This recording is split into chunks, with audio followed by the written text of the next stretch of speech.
ఏపీలో అధికార టీడీపీ నేతలు హద్దులు మీరుతున్నట్టు స్వయంగా అధినేత అంగీకరిస్తున్నారు.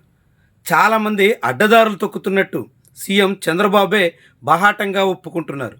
ఇప్పటి వరకు ఎమ్మెల్యేలు, ఎంపీలు అలాంటి జాబితాలో ఉంటే ఇప్పుడు క్షేత్రస్థాయిలో నేతలు కూడా హద్దు పద్దు లేదన్నట్టుగా సాగుతున్నట్టు కనిపిస్తోంది. యథేచ్ఛగా చెలరేగిపోతున్నట్టుగా స్పష్టమవుతోంది.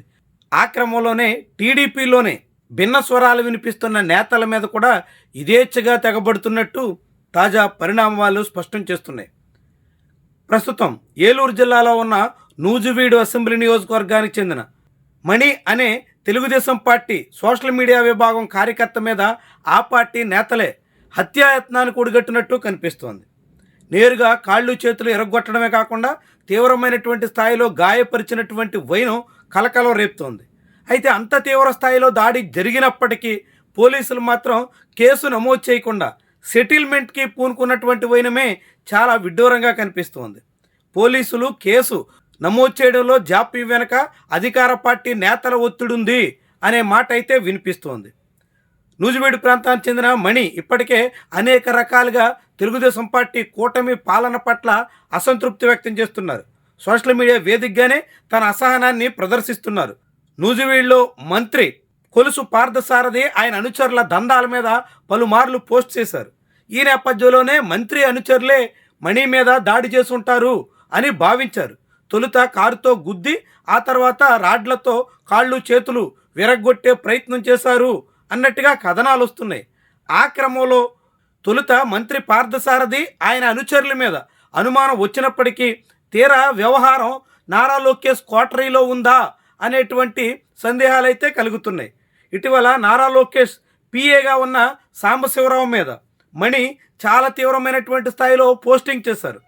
నారా లోకేష్ పేషీ నుంచి తిరుమల తిరుపతి దేవస్థానం దర్శనాల కోసం ఒక మహిళ మొత్తం లాబియింగ్ చేస్తుంది అన్నట్టుగా మణి ఆరోపించారు. ఇదంతా పిఏ సాంబశివరావుతో ఉన్న ఇల్లీగల్ కాంటాక్ట్ మూలంగానే సాగుతుంది అన్నట్టుగా ఆరోపించారు. ఇలాంటి ఆరోపణలు వచ్చిన 4-5 రోజులకే ఈ ఘటన జరగడంతో అనుమానాలు ఇప్పుడు నారా లోకేష్ సన్నిహితుల చుట్టూ వినిపిస్తున్నాయి. ఆ కారణంగానే ఇప్పుడు మణి కేసులో ఎటువంటి ఎఫ్ఐఆర్ నమోదు చేయకుండా పోలీసులు జాప్యం చేస్తున్నారన్న అనుమానం కూడా కలుగుతోంది. ఏమైనప్పటికీ కూడా ఆంధ్రప్రదేశ్లో లా అండ్ ఆర్డర్ ఇప్పటికే అనేక రకాలుగా చేదాటిపోతున్నట్టు కనిపిస్తోంది. గుంటూరులో ఒక టీడీపీ కార్యకర్త ఇజ్రాయల్ను ఉపయోగించి ఒక మహిళను వివస్త్రణ చేసినటువంటి వైనం చాలా పెద్ద స్థాయిలో దుమారం రేపుతోంది. నేరుగా ప్రభుత్వమే దాని మీద స్పందించాల్సిన పరిస్థితి వచ్చింది.